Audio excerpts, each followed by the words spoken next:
It-tieni qari li l-liturġija tipprovdilna u tipproponilna fil-festa ta' San George Breka kien qari għażiż ħafna għalih. U soċi jafu li il-kliem tal-Apostlu missierna li jiftħu din is-silta mit-tieni ittra lil Timotju għalih kienu il-fundament, il-pedament tal-missjoni tiegħu. Kull ma smajt minn għandi quddiem ħafna xhieda għaddih lil nies ta' fiduċja li huma stess ikollhom il-ħila li jgħalmuh ukoll lill-oħrajn. Dawn il-kliem San George Breka għaraf il-missjoni tiegħu li kienet tibda l-ewwel nett minn relazzjoni intima ta' filjolanza. Kien jaraf lil San Pawl bħala il-vera fundatur. U għalih żgur kienu eżies is-sillabi li għamlu l-kelma ibni. Għaliex l-Apostlu Pawlu narfuh bħala missierna. U din is-silta tibda b'din l-invokazzjoni b'dan it-titlu u ibni qawwi ruħek fil-grazzja li hi fi Kristu Ġesu. Meta ngħidu l-grazzja qegħdin infissru esperjenza ta' mħabba. Esperjenza ta' mħabba li f'dan il-każ hija fi Kristu Ġesu. U l-Apostlu missierna lil Timotju ibnu imma lil kull wieħed waħda minna iħeġġiġna biex inqawwu ruħna f'din l-esperjenza tal-imħabba li fi Kristu Ġesu. Lill-Alla ħadd ma rah imma fiha rafna il-milja kollha tal-grazzja, il-milja kollha tal-ħajja ta' Alla li huwa imħabba, għax Alla huwa imħabba. U hekk inqawwu ruħna il-ħajja spiritwali tagħna issib il-għajn safja li tmantnija, issib l-iskop, issib ukoll il-mediċina u n-nutriment. Qawwi ruħek fil-grazzja li hi fi Kristu Ġesu. Imma il-missjoni ta' San George Breka tibda mhux biss minn din ir-relazzjoni ta' filjolanza mal-Apostlu missierna, il-fatt li lil San Pawl jarfu bħala missieru u fl-istess ħin jilqa l-eżortazzjoni tiegħu li isejjes ħajtu fuq l-esperjenza tal-imħabba ta' Ġesu, tal-leħen il-maħbub. Ir-ruħ nisranija meta tarfek, qalba timtela biħlewa li ma bħala, imma wkoll mill-esperjenza ta' smieħ. Kull ma smajt minn għandi quddiem ħafna xhieda. Huwa essenzjali u fondamentali l-abbinament bejn is-smieħ u x-xhieda, bejn id-doċilità li bih il-qaddisin semgħu il-kelma ta' Alla u tal-Apostli,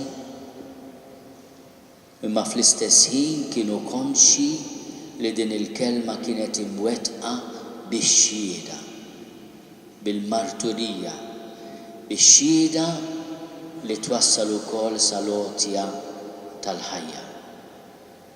Kull ma smajt mingħand missieri. U din il-kelma tfakkarna fil-kelma tal-missier ta' Smewiet li fuq ibnu Ġesu jgħid dan hu ibni il-Aziz isimgħu lilu.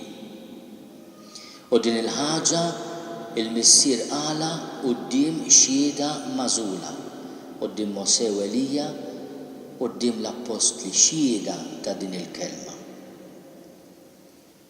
Imma fil-missjoni ta' San George Preka m'hemmx biss din l-esperjenza personali ta' smigħ li huwa ikkonfermat mix-xhieda ta' ħafna, imma hemm ukoll din il-missjoni li dak kollu li sema u assimila jgħaddih lil nies ta' fiduċja.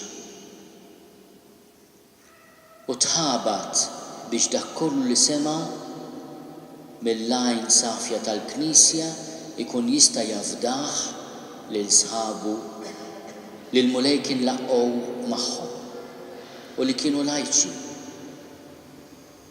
u li San George ħass li kellhom il-kapaċità u kienu nies biżżejjed ta' fiduċja li jilqgħu it-tagħlim kollu tal-Knisja. Dak kollu li tgħallemu fis-seminarju għaddih lil dawn sħabu.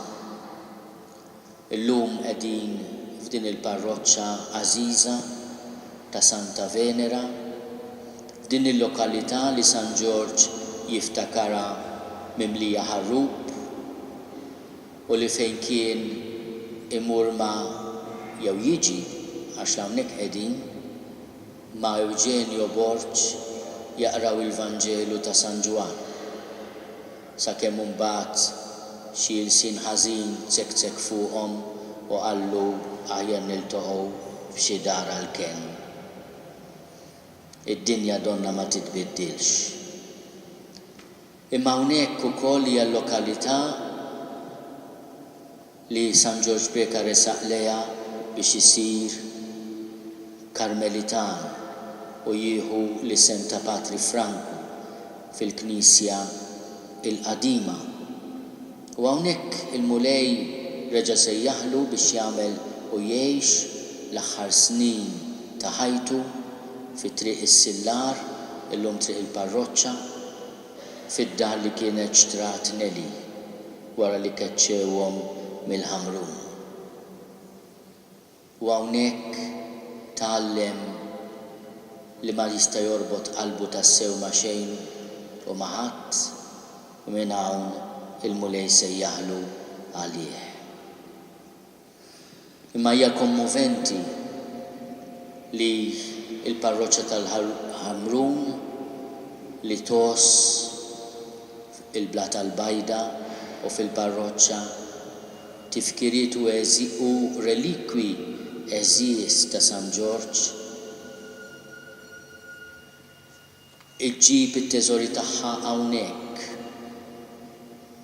biex tgħix dak l-aħħar pellegrinaġġ għażiż li mid-dar ta' Santa Venera wassal il-katavru ta' San George lejn il-parroċċa tal-Ħamrun fit-28 propjament fis-27 ta' Lulju 1962 biex imbagħad il-funeral isir l-għada fit-28 ta' Lulju. Din is-silta mit-tieni ittra ta' San Pawl Apostolu Timotju tatina titli oħrajn li joqogħdu tajjeb f'deskrizzjoni mistħarġa u profonda ta' San George.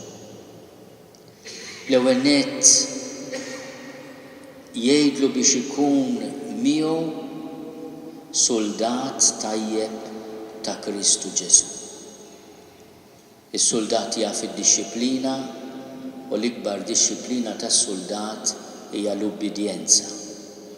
U San George Preka bħalma qalu wkoll it-teoloġi tal-kongregazzjoni tal-kawżi tal-qaddisin fil-proċess għall-beatifikazzjoni tiegħu huwa eżempju sabiħ ta' ubbidjenza anke meta l-ubbidjenza tiswa ħafna.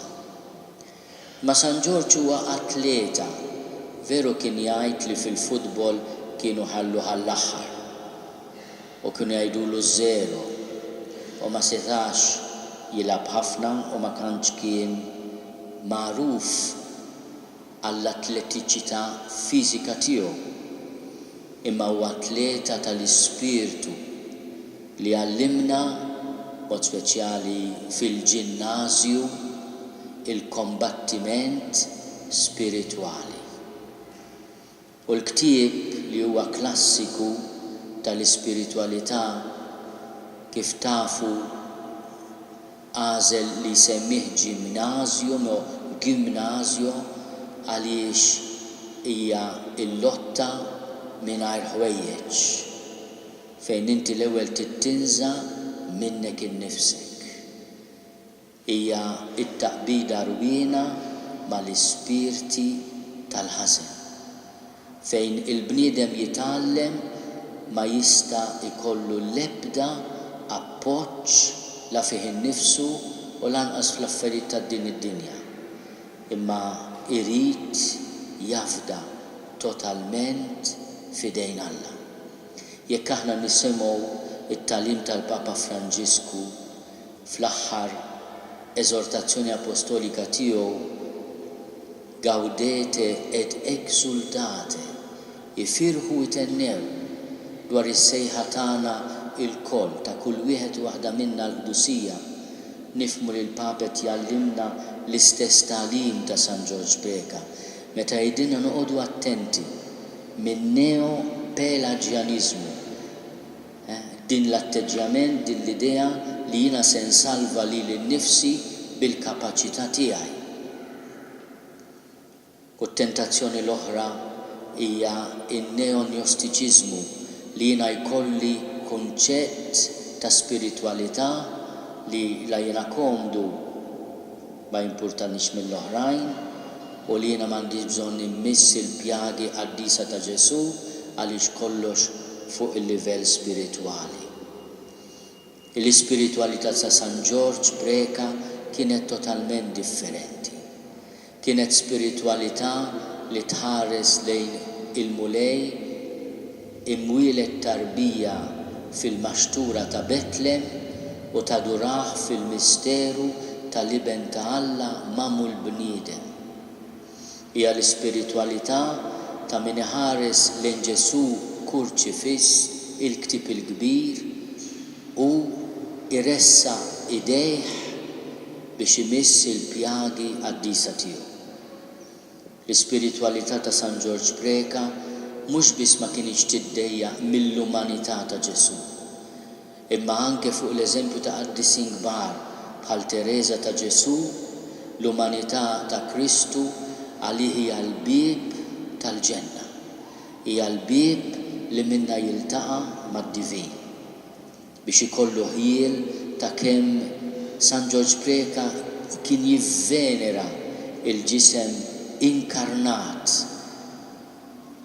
tal-verb ta' Alla mamul bniedem biżgħet jaqra l-paġni straordinarju tas-Salm Evanġeliku tas-Siriaku fejn San Giorgio isemmi l-għajnejn ta' Ġesu, ix-xoftejn ta' Ġesu, il-wiċċ ta' Ġesu, ir-riġlejn ta' Ġesu, l-idejn ta' Ġesu, il-qalb ta' Ġesu, il-kustat ta' Ġesu, is-sider ta' Ġesu.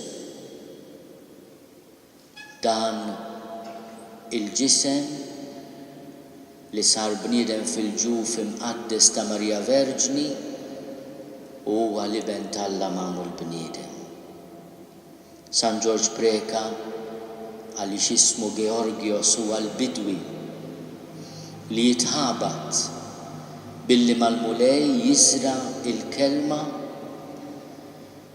b'tama kbira u ma jiskandilazzax ruħu meta l-kelma taqa' fuq il-modija u tintrifes, meta taqa' fost ix-xewk, meta taqa' fuq il-blat fejn hemm il-ħamrija baxxa, imma jifraħ ukoll meta iż-żerja tal-kelma issir part tammiela u tagħmel ħafna frott. Għamel mill-aħjar biex iġib ruħek quddiem Alla bħala l-bniedem li għadda mill-prova. Nisemgħuh il-kliem ta' San George Preka. Fil-prova kollox. Fil-prova kollox. Bħala ħaddiem li m'għandux nix jistħi li jxandar bir-reqqa il-kelma tal-verità. Ejjew nitolbu l-San George Preka jinterċedi għalina biex aħna fuq il-passi u fuq l-eżempju tiegħu inkunu soldati, atleti, bdiewa, nies li ma nibżgħux mill-prova imma qatt ma naqtgħu qalbna, li m'għandniex nistħu imma li nxandru bir-raqqa il-kelma tal-verità. San George Preka jitlob għalina.